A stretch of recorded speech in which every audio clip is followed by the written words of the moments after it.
So hi everyone, welcome back to my YouTube channel. So आते हैं हम लोग एक न्यू टॉपिक पे, न्यू कॉन्सेप्ट पे।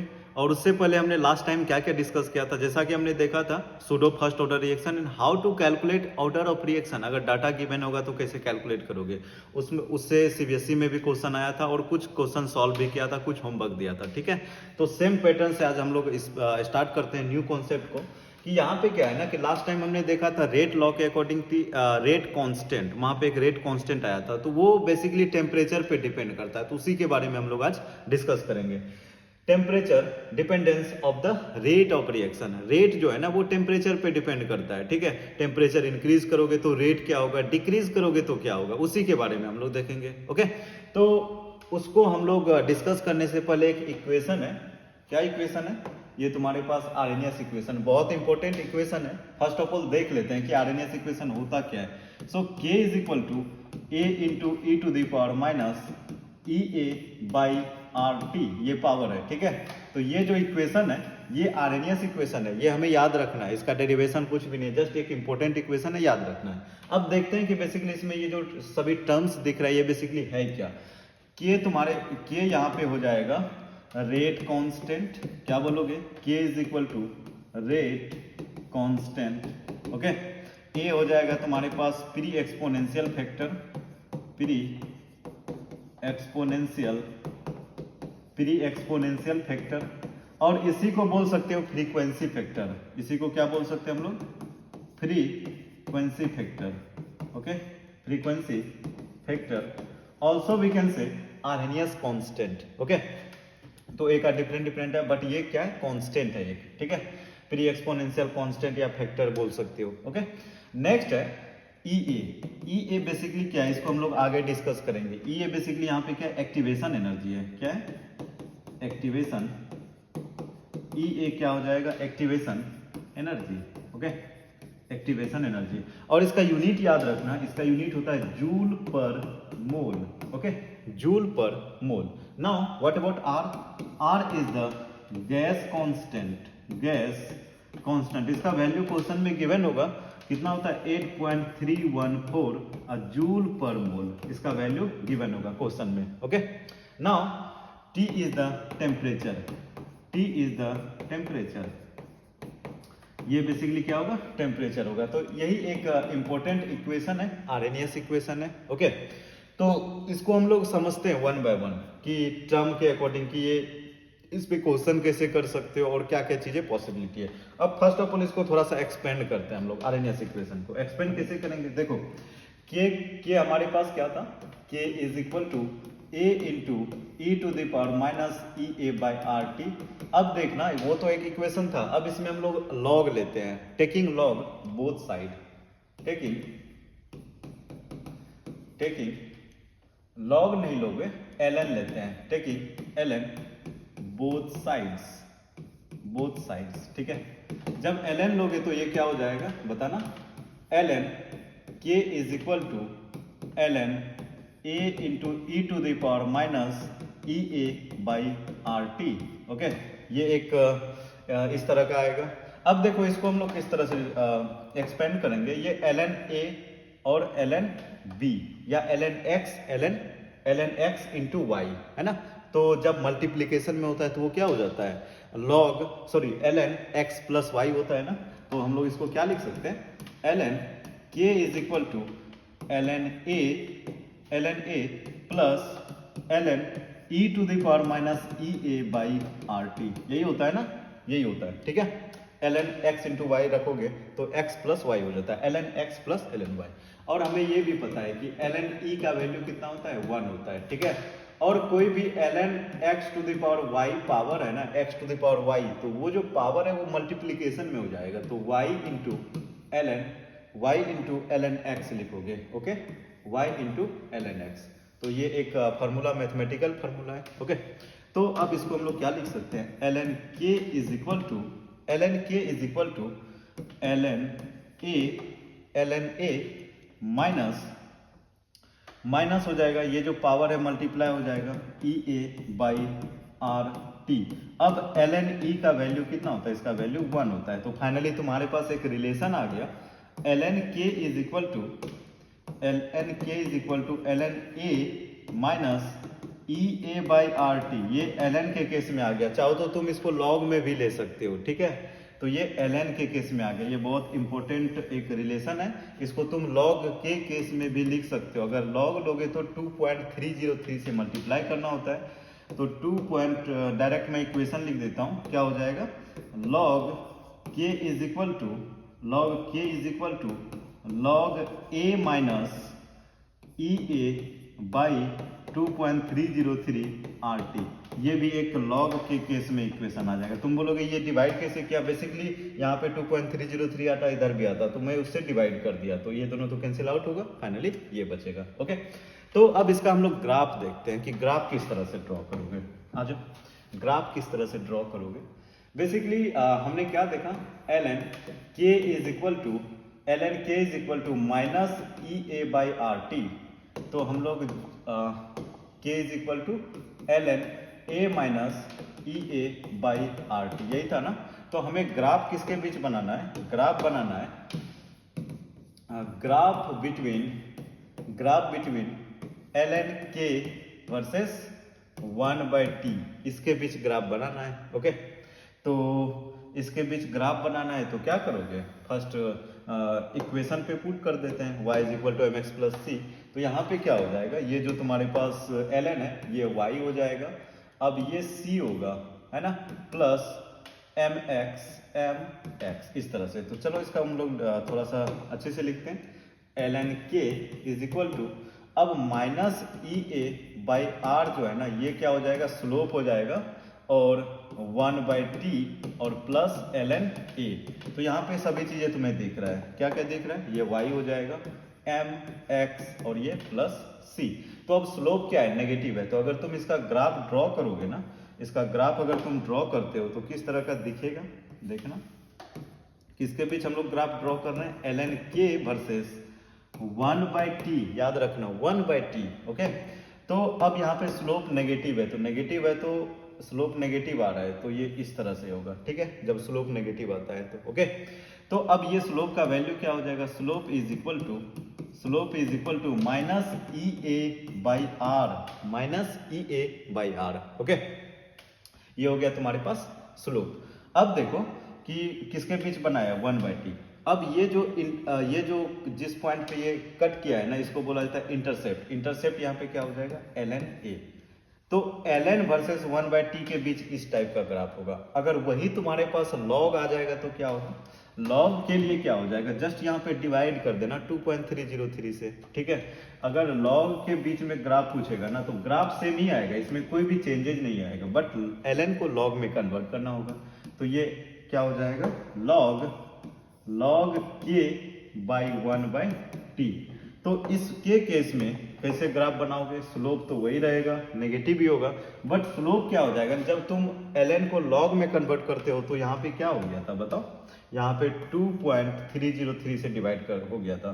तो ये जो सिस्टम है ना, ये वाला ये क्या हो जाएगा, स्लोप हो जाएगा, ठीक है।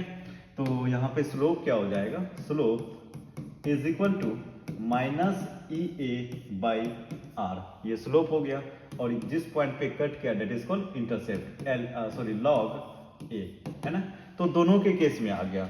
और अच्छा, यहाँ पे पॉइंट भी आएगा ना, सॉरी, यहाँ पे लॉग का भी तो वैल्यू आएगा ना, 2.303 आर। अब देखना है कि ग्राफ किसके बीच पूछा है, देखना क्या है कि ग्राफ किसके बीच पूछा है, ठीक है। ग्राफ किसके बीच पूछा है, लॉग के बीच और ln के बीच। ln के बीच अगर पूछेगा तो स्लोप ये आएगा, minus E A by R T, minus E A by R, और लॉग के केस में पूछेगा तो minus E A by 2.303 R. Okay, तो इस तरह से। अब देखो यहाँ पे एक ई ए टर्म है, एक्टिवेशन एनर्जी, ये बहुत इंपॉर्टेंट है, इसको हम लोग समझते हैं कि बेसिकली है क्या, एक्टिवेशन एनर्जी है क्या। चलो इसको हम लोग थोड़ा सा समझते हैं। अब बस यही है इक्वेशन, यहाँ पे हमारे पास दो मेन इक्वेशन था, कौन कौन सा, एक ये वाला हो गया ln के केस में, और दूसरा इक्वेशन तुम्हारे पास ये हो गया RNS वाला। अब देखो कि एक्टिवेशन एनर्जी के बारे में हम लोग थोड़ा सा समझते हैं। ओके, एक्टिवेशन एनर्जी के बारे में कि एक्टिवेशन एनर्जी होता क्या है। देखो कि एक्टिवेशन एनर्जी एक एनर्जी होता है, minimum required energy to form the product. देखो एक्टिवेशन एनर्जी को कैसे समझोगे, सपोज एक रिएक्शन है, रिएक्शन क्या है, फॉर एग्जांपल एक रिएक्शन लेता हूँ, H2 प्लस I2, ये दोनों कंबाइन होगा तो क्या होगा, HI फॉर्मेशन करेगा प्रोडक्ट, ठीक है। तो यहाँ पे टेम्परेचर के अकॉर्डिंग रिएक्शन क्या होता है, एक्टिवेशन के अकॉर्डिंग रिएक्शन क्या होता है, ये हाइड्रोजन हाइड्रोजन है, ठीक है, और ये आयोडीन आयोडीन है। अब ये दोनों क्या होगा ना, hydrogen hydrogen and iodine iodine, ये दोनों क्या होगा, एक दूसरे के साथ कोलाइड करेगा, इंटरेक्ट करेगा। जब ये इंटरेक्ट करता है ना तो कोई एक इंटरमीडिएट कॉम्प्लेक्स फॉर्मेशन होता है, किस तरह का, इसके बीच बॉन्ड ब्रेक होगा और इन दोनों के बीच बॉन्ड फॉर्मेशन होने लगता है। तो ये तुम्हारे पास कुछ इस तरह से दिखेगा, हाइड्रोजन का बॉन्ड ब्रेक होगा, हाइड्रोजन का बॉन्ड क्या होगा, ब्रेक होगा, और आयोडीन का भी बॉन्ड क्या होगा, ब्रेक होगा, बट आयोडीन का बॉन्ड क्या होगा, ब्रेक होगा, और हाइड्रोजन आयोडीन के बीच फॉर्मेशन होगा। इस तरह का एक कॉम्प्लेक्स फॉर्मेशन होगा और देन क्या होता है, प्रोडक्ट फॉर्मेशन हो जाता है HI, ठीक है, HI 2HI। तो बेसिकली यहाँ पे ये जो इंटरमीडिएट है ना, इस इंटरमीडिएट को बोला जाता है एक्टिवेटेड कॉम्प्लेक्स,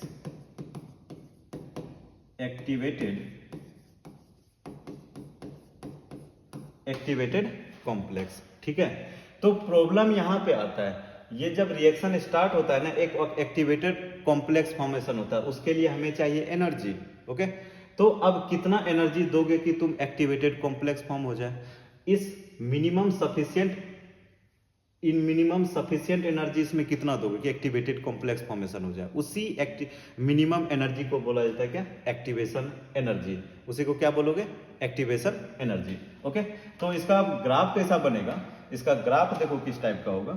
अगर मैं इसको ग्राफ बनाऊं, ये तुम्हारे पास एनर्जी डायग्राम होगा, ये क्या होगा, एनर्जी डायग्राम होगा, और इधर होगा RC, रिएक्शन कोऑर्डिनेट। अब यहाँ पे स्टार्टिंग में तुम्हारे पास आयोडीन है, इस पॉइंट पे चलो मान लेता हूं मैं H2 है और आयोडीन है, H2 और आयोडीन। अब ये क्या होता है कि जब ये रिएक्शन स्टार्ट होता है ना, तो इसके लिए हमें एनर्जी चाहिए। अब इस तरह से कुछ प्रोडक्ट फॉर्मेशन होगा, यहाँ पे तुम्हारे पास प्रोडक्ट हो जाएगा 2HI। देखना जब रिएक्शन H2 और I2 कंबाइन होता है तो उसके लिए हमें एक मिनिमम एनर्जी चाहिए। मिनिमम एनर्जी क्या, कि इस बैरियर को पार कर सके, इस बैरियर को, ये जो एक बैरियर बना, जब ये दोनों कंबाइन होता है ना, कंबाइन होकर एक एक्टिवेटेड कॉम्प्लेक्स फॉर्मेशन करता है, एक्टिवेटेड कॉम्प्लेक्स। अब इस एक्टिवेटेड कॉम्प्लेक्स जब फॉर्मेशन हुआ तो उसके लिए मिनिमम एनर्जी चाहिए, इस मिनिमम एनर्जी को ही बोला जाता है क्या, एक्टिवेशन एनर्जी, ओके। H2 और I2 कंबाइन हुआ और एक्टिवेटेड कॉम्प्लेक्स बनाया, ये वाला एक्टिवेटेड कॉम्प्लेक्स। अब ये एक्टिवेटेड कॉम्प्लेक्स प्रोडक्ट फॉर्मेशन करेगा, ठीक है। तो इस पॉइंट से इस पॉइंट आने के लिए हमें बहुत ज्यादा एनर्जी चाहिए। देखो इस पॉइंट से यहां तक इतना एनर्जी, वो जो मिनिमम एनर्जी है that is called activation energy, ठीक है। अगर इस पॉइंट पे आ गया तो ऑटोमेटिक प्रोडक्ट फॉर्मेशन हो जाएगा, ठीक है। तो यही ओवरऑल इसका ग्राफ है एक्टिवेशन एनर्जी। अब देखो ये तो प्रोडक्ट वाला है और ये तुम्हारे पास रिएक्टेंट, सॉरी ये तो रिएक्टेंट है और ये प्रोडक्ट है। तो इन दोनों के बीच का जो डिफरेंसेज होता है ना, इसका एनर्जी ये क्या हो, इसका एनर्जी और इसका एनर्जी, इन दोनों का जो डिफरेंस होता है उसको बोला जाता है delta H, change in enthalpy, okay. तो इस तरह से चीजें तुम करोगे। तो आ जाओ अब एक और न्यू कॉन्सेप्ट के बारे में देखते हैं। न्यू कॉन्सेप्ट क्या है कि temperature dependence of the rate constant. देखो बेसिकली होता क्या है कि टेम्परेचर पे रेट डिपेंड करता है, मतलब जितना ज्यादा तुम टेम्परेचर इंक्रीज करोगे ना उसके अकॉर्डिंग रेट भी इंक्रीज होता है। तो इन जनरल देखा गया कि तुम अगर टेम्परेचर, कोई भी सिस्टम है सपोज 290 है, अगर 10 डिग्री उसका टेम्परेचर इंक्रीज करते हो ना, उसका रेट ऑलमोस्ट डबल हो जाता है। मतलब सपोज अगर 290 पे रेट 2 है, तो अगर 300 पे रेट लिखोगे तो उसका ऑलमोस्ट 4 हो जाएगा, तो रेट डबल हो जाता है। तो उसी का यही एक स्टेटमेंट है, देखना, for a chemical reaction with raise in temperature by 10 degree either kelvin और डिग्री सेल्सियस में इंक्रीज करो, the rate constant is nearly double, है ना, रेट कांस्टेंट ऑलमोस्ट डबल हो जाता है, ठीक है। तो डेट मीन्स कि अगर तुम्हारे पास R1 सॉरी T1, अगर T1 पे ये आ रहा है, ओके, R1 R या मैं डायरेक्ट K बोलूँ, K T1 पे K है, तो T1 प्लस 10 जब इंक्रीज करोगे ना तो ये कितना हो जाएगा, 2K हो जाएगा, ऑलमोस्ट रेट क्या हो जाएगा, डबल हो जाएगा। तो यही हो गया तुम्हारे पास टेम्परेचर डिपेंडेंस रेट कांस्टेंट, ठीक है। तो अब इसमें हम लोग बेसिकली देखेंगे क्या, हम लोग कोई भी दो नॉर्मल टेम्परेचर पे देखते हैं। एक सपोज, एक मैं एग्जांपल लूँ, सपोज अगर तुम्हारे पास कोई भी एक T1 टेम्परेचर है, T1 टेम्परेचर, तो उसका रेट कांस्टेंट क्या हो जाएगा, K1 होगा क्या, और T2 टेम्परेचर पे उसका रेट कांस्टेंट क्या हो जाएगा, K2। मुझे नहीं पता है कितना है, तो हमें जस्ट एक रिलेशन फाइंड आउट करना है। ये temperature, initial rate constant, final temperature, final rate constant, इन दोनों के फॉर्म में हम एक रिलेशन देखते हैं। अब देखना कि हमने एक रिलेशन देखा था, ln k is equal to ln a minus EA/RT, यही देखा था क्या। अब बताओ, अगर तुम T1 के लिए K1 रखते हो, T1 के लिए K1, तो क्या हो जाएगा यहाँ पे, ln K1 is equal to ln A, ये तो कांस्टेंट है, माइनस EA, एक्टिवेशन एनर्जी तो सेम रहेगा, है ना, EA डिवाइडेड बाय R भी कांस्टेंट है, और T क्या हो जाएगा, T1 हो जाएगा, क्या होगा, T1। इसको हमने फर्स्ट इक्वेशन कंसिडर किया। सिमिलरली अगर मैं बोलूँ T2 पे इसका रेट क्या हो जाएगा, K2, T2 पे इसका रेट क्या हो जाएगा, K2, तो अब इसको तुम कैसे करोगे, ln K2 is equal to ln A minus EA/R T2 हो जाएगा, ठीक है, इक्वेशन 2। अब हम लोग क्या करते हैं कि इक्वेशन 2 में इक्वेशन 1 को सब्सट्रैक्ट करो, इक्वेशन 2 में इक्वेशन 1 को क्या करोगे, सब्सट्रैक्ट कर दो, ठीक है, इक्वेशन 2 में 1, देखना क्या होगा। अब तुम्हारे पास इक्वेशन 2 क्या है, इक्वेशन 2 दिख रहा है यहाँ पे, ये वाला पोर्शन हो गया, और 1 ये हो गया। तो हम लोग क्या लिख सकते हैं, ln K2 minus ln K1 is equal to K2 वाला वैल्यू ये, तो राइट साइड भी वही होगा, ln A minus EA/R T2। अब ये माइनस होगा, फर्स्ट वाला राइट साइड क्या हो जाएगा, ln A minus EA/R T1, okay. अब इसमें देखो कैंसिल आउट क्या क्या होने वाला, ये जाएगा, दोनों जाएगा, क्योंकि कांस्टेंट है, ठीक है। तो अब हमें ये भी पता है ln x minus ln y क्या होता है, ln x/y होता है, ओके। तो इसको क्या लिख सकते हो, ln K2/K1 is equal to, अब देखो ये हो जाएगा तुम्हारे पास माइनस EA/R T2, और ये माइनस माइनस प्लस हो जाएगा EA/R T1। अब इन दोनों में कॉमन क्या आ रहा है, EA एक्टिवेशन एनर्जी और R कॉमन आ रहा है, तो क्या लिखोगे, EA/R minus T2 by plus T1। अब इसको थोड़ा सा अरेंज करते हैं, ठीक है, इसको अरेंज करो, क्या हो जाएगा, ln K2/K1 is equal to EA/R into 1/T2 minus 1/T1, okay. यही होगा क्या, सॉरी ये माइनस वाला उधर जाएगा, तो इधर T1 पहले आएगा और T2 उधर जाएगा, तो यहाँ पे क्या लिखोगे, यहाँ पे हो जाएगा तुम्हारे पास, यहाँ पे हो जाएगा 1/T2 माइनस, अरे यार 1/T1 माइनस 1/T2, ओके। ये एक बहुत इंपॉर्टेंट इक्वेशन है ना, बहुत एक इंपॉर्टेंट इक्वेशन है। अब ln में और K1 और मतलब डायरेक्ट रेट कांस्टेंट और टेम्परेचर में रिलेशन आ गया, टू डिफरेंट टेम्परेचर पे, ठीक है। तो इसको तुम लॉग में भी कन्वर्ट कर सकते हो क्या, यस, लॉग में करोगे तो क्या हो जाएगा, लॉग K2/K1, अब ये जो 2.303 होगा उधर भेज दो, क्या हो जाएगा, इज इक्वल टू EA/2.303, और ये R होगा 1/T1 minus 1/T2, that's it, okay, that's it. तो ये तुम्हारे पास एक फार्मूला किस में आ गया, ln के केस में, सॉरी लॉग के केस में। ln में भी आया log में। तो ये दोनों इंपॉर्टेंट फार्मूला है। ओके, ये दोनों हम लोग इन जनरल ln में ही रख के प्रॉब्लम को सॉल्व करेंगे, इजिली हो जाएगा। ठीक है, तो यहाँ से हमें ये इतना डेरिवेशन याद रखने की जरूरत नहीं है। जस्ट हमें क्या रखना है, जस्ट क्या रखो कि इसका एक फार्मूला रखो कि ln k2/k1 is equal to EA/2.303 R into 1/T2 sorry 1/T1 minus T2। याद रखना कि माइनस किसके बीच होगा, T1 और T2 के बीच, 1/T1 माइनस 1/T2। ओके, तो और तुम्हें पता है K1 क्या हो जाएगा, K1 is the initial rate constant, initial rate constant. ठीक है, K2 क्या बोलोगे, final rate constant eight T1 और एट T2। ओके, या बोल सकते हो rate constant eight T1 and rate constant eight T2। और R तो तुम्हें पता है, R gas constant, R is gas constant and it is 8.314 joule per Kelvin per mole. Okay, now what about EA? EA is the activation energy. EA is the activation energy. Okay, activation energy, fine. EA is the activation energy, unit is joule per mole. Okay, तो ये सभी चीजें आ गया। तो चलो इस पे एक दो क्वेश्चंस करते हैं, चलो आ जाओ। एक क्वेश्चन हम लोग क्या, एक क्वेश्चन है ये एनसीईआरटी का एक गिवन है, एनसीईआरटी का ये क्वेश्चन है, एनसीईआरटी का क्वेश्चन है एक्सरसाइज का। देखो इसको करोगे कैसे, बहुत इजी क्वेश्चन है।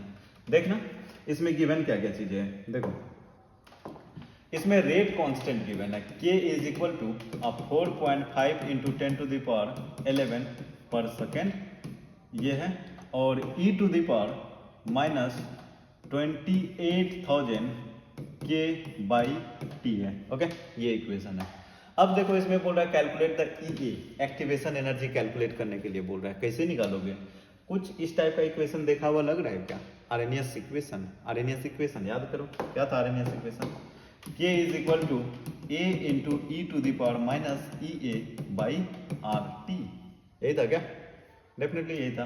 तो अब हमें क्या करना है, ये जो तुम्हारे पास क्वेश्चन में गिवन है और ये जो हमारे पास आर्हेनियस इक्वेशन, इन दोनों को कंपेयर कर लेते हैं। कंपेयर क्या करोगे, के से में, अब ये जो होगा ना ये क्या हो जाएगा, ए हो जाएगा, फ्रीक्वेंसी फैक्टर या कांस्टेंट ए। अब देखो ई तो इधर भी है, ई इधर है, बट यहाँ पे ई टू द पावर क्या है, माइनस 28,000 k/t है। तो यहाँ पे बाई टी गिवन है, बट ये दोनों चीजें गिवन नहीं है। क्या नहीं गिवन है, इसके बारे में कुछ नहीं बताया गया। तो मतलब हम लोग यहाँ से दोनों को अगर जब कंपेयर करोगे बाय कंपेयरिंग बोथ इक्वेशन, तो ये हो जाएगा minus EA/R is equal to, या नहीं तो डायरेक्ट तुम सारा चीजें ले लो ना, तो डायरेक्ट तुम सारा भी लोगे तो क्या हो जाएगा, minus EA/RT is equal to minus 28,000 k/t। तो टी कैंसिल आउट हो जाएगा। इस तरह से भी लिख सकते हो, या नहीं तो यहाँ से एलिमिनेट करके भी ले सकते हो। तो फाइनली यहाँ से क्या आ गया, minus EA/R is equal to minus 28,000 k। अब ये माइनस माइनस प्लस हो जाएगा। ठीक है, अब इसको कैलकुलेट कैसे करोगे, इजी है, जस्ट अब R का वैल्यू पुट करो, आंसर आ जाएगा।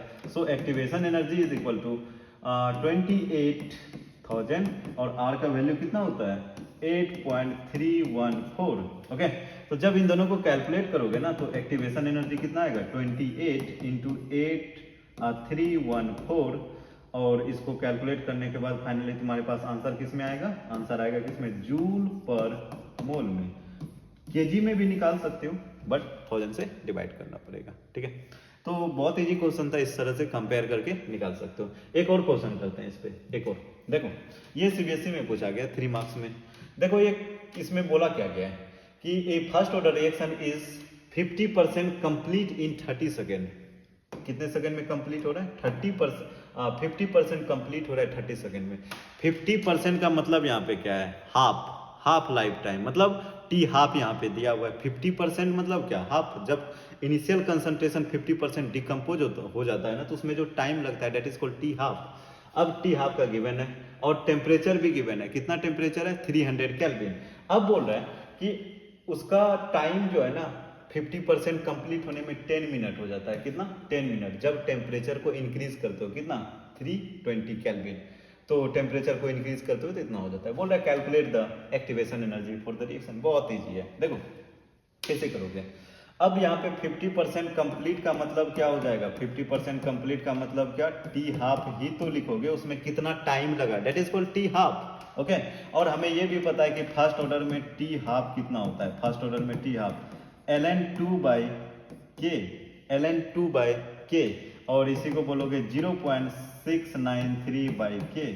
हमें चाहिए क्या, k चाहिए ना, k1 और k2 चाहिए, तो यहाँ से k इज इक्वल टू क्या बोलोगे, ln2/t half. Okay, ln2/t half, बस इसी यही फार्मूला अप्लाई करो, आंसर आ जाएगा। देखो कैसे करोगे। अब बोल रहा है क्या, टी हाफ जो है ना कितना हो जाएगा, 50% कंप्लीट होने में 30 मिनट लगता है। किस टेम्परेचर पे, टेम्परेचर क्या है इसका T1 तुम्हारे पास गिवन है कितना, 300 केल्विन है। तो यहाँ से तुम इसको टी हाफ को 1 मान लेते हैं, यहाँ से K1 निकाल लो, K1 कितना आ जाएगा, K1 is equal to ln2/t half. T half हमारे पास 30 मिनट हो गया, यस या नो, 30 मिनट। ओके, अब सिमिलरली हम लोग सेकेंड के लिए निकाल लेते हैं। सेकेंड का टी हाफ कितना है, सेकेंड का टी हाफ अगर तुम देखोगे तो ये 10 है, एट T2 कितना है, 320 केल्विन, ठीक है, 320 केल्विन। तो यहाँ से K2 कितना आ जाएगा, ln2/10 आएगा क्या, ln2/10। तो T1 और T2 भी गिवन है, वही आरएनएस वाला 2 टेम्परेचर वाला इक्वेशन अप्लाई करो, आंसर आ जाएगा। तो यहाँ से हम लोग क्या निकाल सकते हैं, K2/K1 कितना हो जाएगा बताना। K2 का वैल्यू कितना था, ln2/10, और K1 ln2/30 था, दोनों का वैल्यू पुट करो, क्या हो जाएगा, ln2/10 K2 और ln/K1 क्या हो जाएगा, ln2/30, ठीक है, ये दोनों कैंसिल आउट होगा और 0 0 कैंसिल आउट। सो K2/K1 कितना हो जाएगा, 3 हो जाएगा। K2/K1 निकाल लिया। अब हमें पता है कि टेम्परेचर डिपेंडेंस वाला इक्वेशन लगाना है, तो क्या इक्वेशन होता है, वो इक्वेशन डायरेक्ट हम लोग लॉग वाला रख देते हैं। क्या लिखोगे, log K2/K1 is equal to EA/2.303 R का वैल्यू गिवन है। टेम्परेचर क्या हो जाएगा, 1/T1 minus 1/T2, just value put करो, तो ये हो जाएगा तुम्हारे पास log 3 K2/K1 log 3 is equal to, activation energy तो डिटरमाइन करना है, 2.303 R का वैल्यू कितना, R का बाद में रखेंगे हम लोग, अभी R ही रखते हैं। टेम्परेचर 1/T1 कितना था, 300 था, माइनस 1/T2 320 था। अब इसको फर्दर सॉल्व करो, थोड़ा सा यहाँ पे लेंदी आ सकते हैं। ln3 का वैल्यू गिवन है क्वेश्चन में, ln3 का वैल्यू कितना है, देखो 0.47, ये रख दो, 0.47 is equal to EA/2.303 R। अब इसको थोड़ा सा सॉल्व करना, इसको अगर तुम सॉल्व करोगे ना तो ये हो जाएगा तुम्हारे पास कितना, 320 माइनस 300 डिवाइडेड बाय 300 इंटू 320, ठीक है, एलसीएम हमने ले लिया, तो ये हो जाएगा 0.47 divided by is equal to EA/2.303 R into 20/300 into 320, थोड़ा सा लेंदी होगा, ये कटाओ, और ये जाएगा कितने में, 16 टाइम्स में। ओके, तो क्या हो गया फाइनली, एक EA इज इक्वल टू कितना हो जाएगा, activation energy is equal to 0.47 into 2.303, और ये R का वैल्यू 8.314 इंटू अब ये हो जाएगा 300 इंटू 16। अब इन सभी को क्या करो, कैलकुलेट कर लो, जस्ट मल्टीप्लाई कर दो, मल्टीप्लाई करोगे तो एक्टिवेशन एनर्जी का क्या होगा, आंसर आ जाएगा, जूल पर मोल में ये आंसर आ जाएगा, ठीक है। तो इजी था, थोड़ा सा यहाँ पे कैलकुलेशन तुम्हें खुद से करना पड़ेगा, कैलकुलेट करोगे आंसर आ जाएगा। ओके, तो इसमें अब कुछ एक और कॉन्सेप्ट है, इफेक्ट ऑफ कैटेलिस्ट। देखो इफेक्ट ऑफ कैटेलिस्ट बहुत इजी है।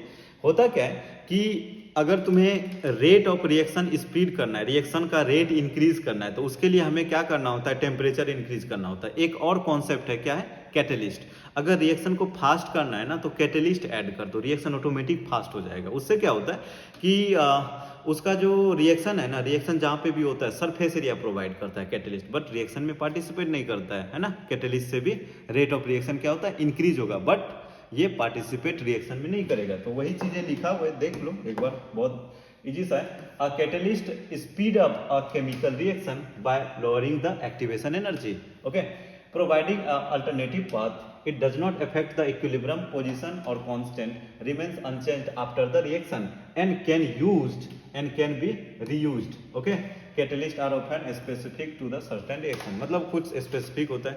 अब कैटलिस्ट ऐड करने से क्या होता है ना कि एक्टिवेशन एनर्जी कम कर देता है। जैसे ही कम होगा ना, वो जो पहाड़ बना था हिल जैसा, तो वही तो था एक्टिवेशन एनर्जी। अगर सपोज मैं एक्टिवेशन एनर्जी वो जो हिल था उसको कम कर दूं तो रिएक्शन इजीली क्रॉस कर पाएगा। जब इजीली क्रॉस करेगा तो रिएक्शन फास्ट हो जाएगा। तो कैटलिस्ट क्या करता है कि एक अल्टरनेटिव पाथ प्रोवाइड करता है। देखो सपोज अभी जस्ट हमने एक रिएक्शन देखा था आरएनएस में, ये एनर्जी का डायग्राम था, एनर्जी, और इधर रिएक्शन कोऑर्डिनेट था।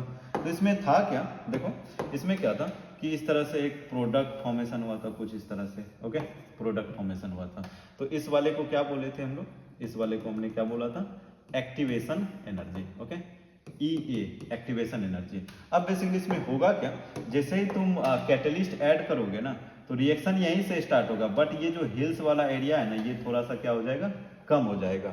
उसको जो एक्टिवेशन एनर्जी है उसको कम कर देता है। कैटलिस्ट क्या करता है, एक अनदर पाथ प्रोवाइड करता है, अल्टरनेट पाथ ये। तो अब इसका एक्टिवेशन एनर्जी कितना हो जाएगा, इसका हम लोग EA2 बोल देते हैं, इसको EA1। अब ये जो सिस्टम है इसको क्या बोलोगे, विदाउट कैटलिस्ट, और इस वाले को क्या बोलोगे, with catalyst, okay, with catalyst. तो बेसिकली यहाँ पे क्या क्या चीजें हमने देखने को मिला कि एक्टिवेशन एनर्जी चेंज होगा बाय एडिंग कैटलिस्ट, और ये जो हिल्स है, ये जो पहाड़ है, इसको कम कर देगा, रिएक्शन फास्ट हो जाएगा बाय एडिंग कैटलिस्ट, बिकॉज बस इतना ही इसको क्रॉस करना है, ये प्रोडक्ट फॉर्मेशन कर लेगा। इधर क्या होगा, रिएक्टेंट होगा, और इधर प्रोडक्ट, ओके। अब देखो इसका अगर तुम डेल्टा एच, हमने क्या निकाला था, इसके बीच का डिफरेंस डेल्टा एच सेम ही रहेगा। इसका जो डेल्टा एच है ना, ये चेंज नहीं होगा, ये अनअफेक्टेड होगा, ठीक है, डेल्टा एच अनअफेक्टेड होगा, चेंज नहीं होगा। Similarly delta G, delta H क्या था, enthalpy, change in enthalpy, delta H क्या हो जाएगा, डेल्टा जी क्या होगा, फ्री एनर्जी, ये भी अनअफेक्टेड होता है, ये भी चेंज नहीं होता है, ठीक है। तो यही कुछ कैटलिस्ट से रिलेटेड कुछ कॉन्सेप्ट था, बस ये चीजें याद रखना माइंड में, बाकी इसके अलावा कुछ क्वेश्चंस नहीं आएगा कैटलिस्ट से रिलेटेड। अब कुछ होमवर्क है, होमवर्क करना है। देखो ये एग्जांपल है, एनसीईआरटी में मिल जाएगा। रेट कांस्टेंट गिवन है दो टेम्परेचर पे, T1 और T2 पे रेट कांस्टेंट मतलब K1 और K2 गिवन है। तो एक्टिवेशन एनर्जी डिटरमाइन करने के लिए बोला है, और ए बी निकालने के लिए बोल रहा है, दोनों चीजें निकालने के लिए करना खुद से।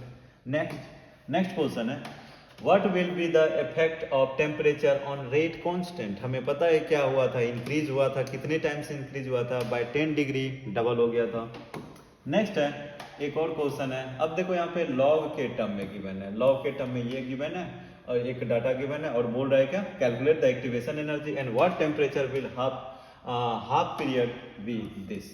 तो टेम्परेचर निकालना है, और किस टेम्परेचर, एट व्हाट टेम्परेचर, मतलब टी हाफ भी गिवन है, टी हाफ गिवन है 256, और इसमें बोल रहा है कि ये कितना होगा, मतलब किस टेम्परेचर पे ये इतना होगा। तो देखना, ट्राई करना, निकल जाएगा, बहुत इजी है, जैसे हमने अभी सॉल्व किया था, ओके। तो फिलहाल इसी पॉइंट तक रखते हैं, बाकी हम लोग नेक्स्ट क्लास में मिलते हैं।